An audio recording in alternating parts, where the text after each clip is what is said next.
Riffing it up, before I say anything else, I want to say no matter what you've done, you deserve respect. Even if you make mistakes, you're lovable. And it doesn't matter your looks, skills, or age, or size, or anything, you're worthwhile.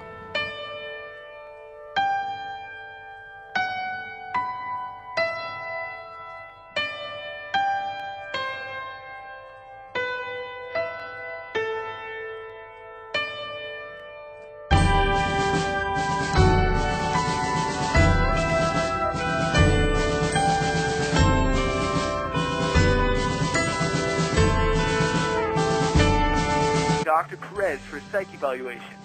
When I told him I was subpoenaing medical records from the jail and complained of violation of Geneva Convention standards by the jail, he responded by prescribing me Abilify, Zoloft, Risperdal, and Tegretol, and placing me on 23/7 lockdown movement. So Dr. Perez used that letter as grounds for placing me on perpetual 23/7 lockdown with absolutely no outdoor access for medical observation.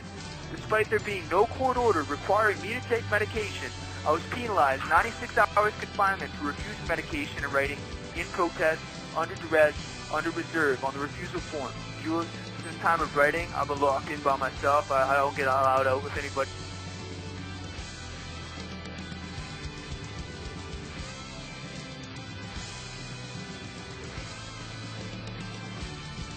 To be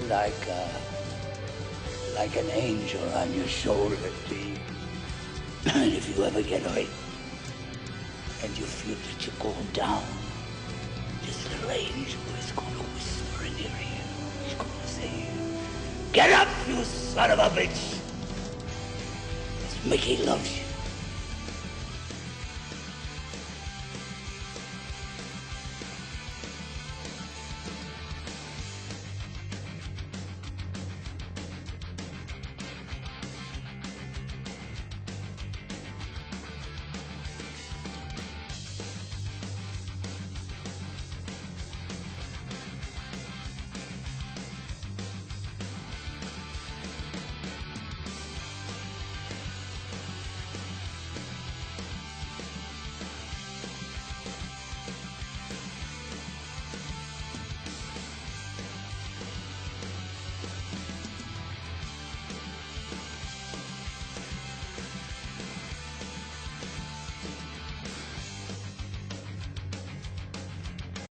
Hey you, this is called Fat People Haiku. Honey drips from it all. I taste good measures of the bee's hard work. It is hard for me not to. I wanted to write a haiku about something sweet, so I wrote the one you just heard. I experience food cravings all the time, which is weird because before I got locked up, I'd sometimes forget to eat. I gained over 80 pounds of soft fat during the 20-month stint I did in SHU when I first got here. I actually declared to myself one day, I will now become fat to experience life as a fat person for a while. No lie, fat lives matter. If you are or ever were fat, I thought you were worthwhile learning about. So know that you're valuable and feel valued. I ate junk food whenever I could. I traded coffee for cookies from other people's trays, got the trustees to give me extra trays, and mindlessly ate ramen noodles, all suppressing the desire to exercise. I appreciate sumo wrestlers more now. If I ever tell you I love you like a fat kid loves chocolate, it's real talk. To give you an idea of exactly how chubby I got, I developed man boobs and a paunch, and my thighs were beginning to chafe when I walked. I could actually jump up and down, and my moves and paunch were lag behind like a dial-up connection. I'll be honest with you, I muffined. Then, I got back to GP. I declared to myself I will get fit and look good again. I was obese at that point, over 230 pounds, so I viewed it more as winning back a healthy bod. I've been doing pranayama and Zen meditation, so I also began to incorporate hatha yoga and calisthenics in my daily routine. After 9 months, I delivered my food baby. I hopped on the scale, 180 pounds of lean muscle. The trippy thing is, I got blood work done which showed I had the endocrine levels and metabolism of a 16-year-old. Apparently the combo of yoga and converting over 80 pounds of estrogen-producing fat into testosterone-producing muscle tricked my body into thinking I was in puberty again. I'm not going to lie and say it was easy.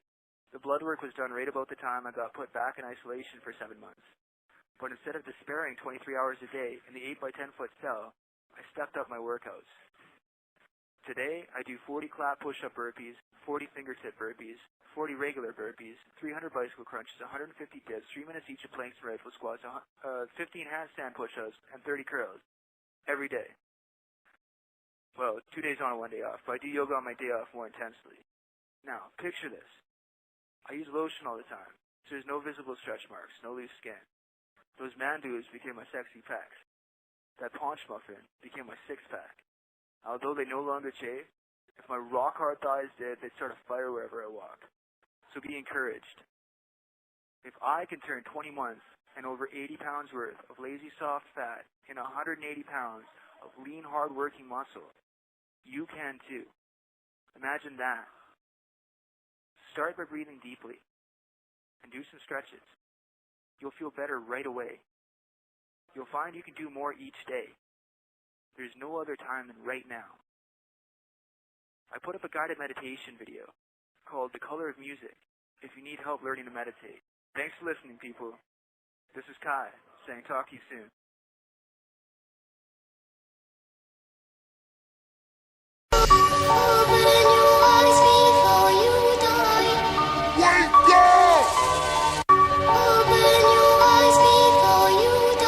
We're here because of you.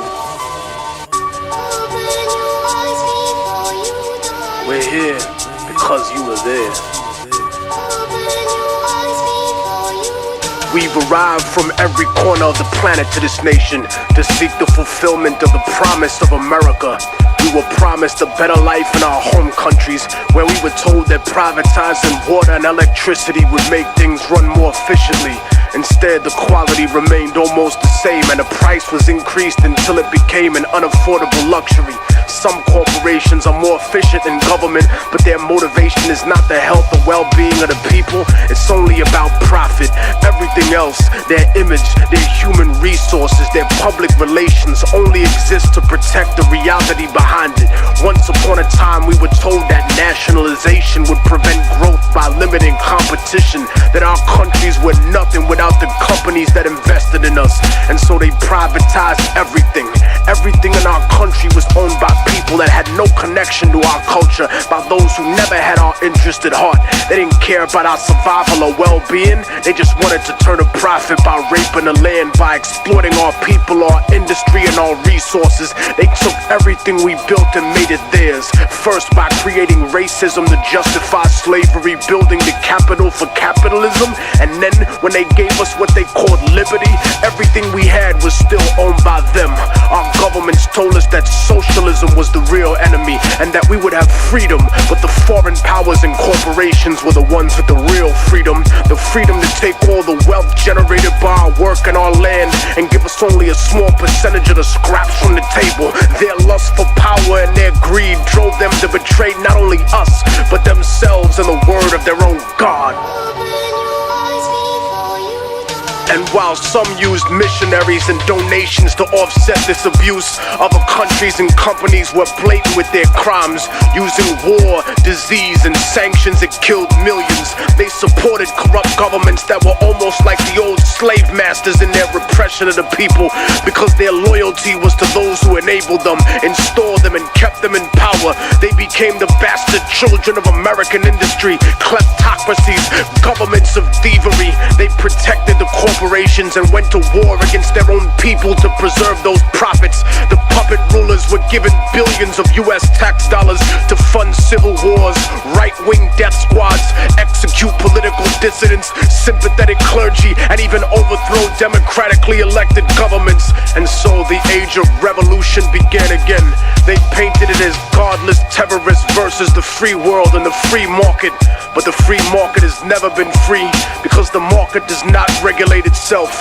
It is manipulated like a puppet, and it survives because of its image. Destroy the image and the enemy will die. Such is the same in the rap industry, for the major label superpowers treat the underground like the third world. When they need new assets, new artists to prostitute or sign and put on the shelf to use their songs, when they needed new concepts, music and publishing to steal from producers. They came to the underground, to the third world. They took our culture, our property, and our industry, and our resources, even using our own people to help them exploit us. But behind the mask of efficiency they claim that we need to succeed, they're no better than us. Their economic advertisement was always a lie. A few got rich, but most were given an illusion of wealth, almost as if it was designed for failure. Opportunity comes at the price of the soul in the music. So remember what they are underneath the fancy architecture, glitter and rented jewelry, the cars, the IMF loans, the seeds with suicide genes, 20-year contracts and oil blood money. Build your defenses, my independent brothers and sisters. They'll stop at nothing to get what they want. They paint the third world underground as savage and backward, but the superpowers are no less corrupt. They've just learned to disguise it better, cause they fix elections too. They embezzle tax money, they go to war for resources, they fund terrorism for their own benefit.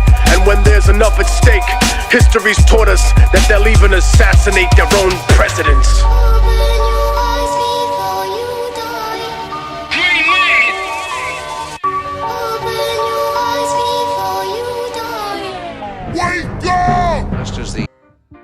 Time after time, I've done my sentence, but committed no crime.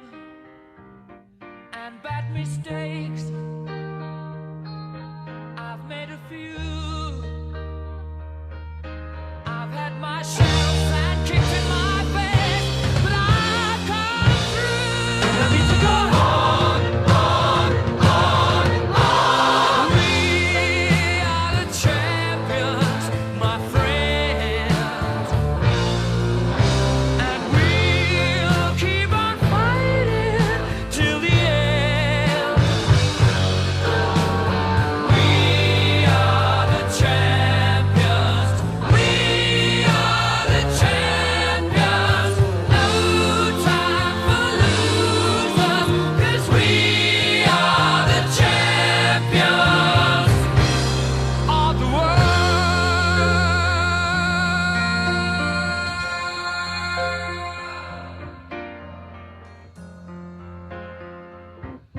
Taken my bows and my curtain calls.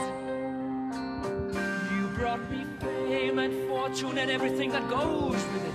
I thank you all, but it's been no bed of roses.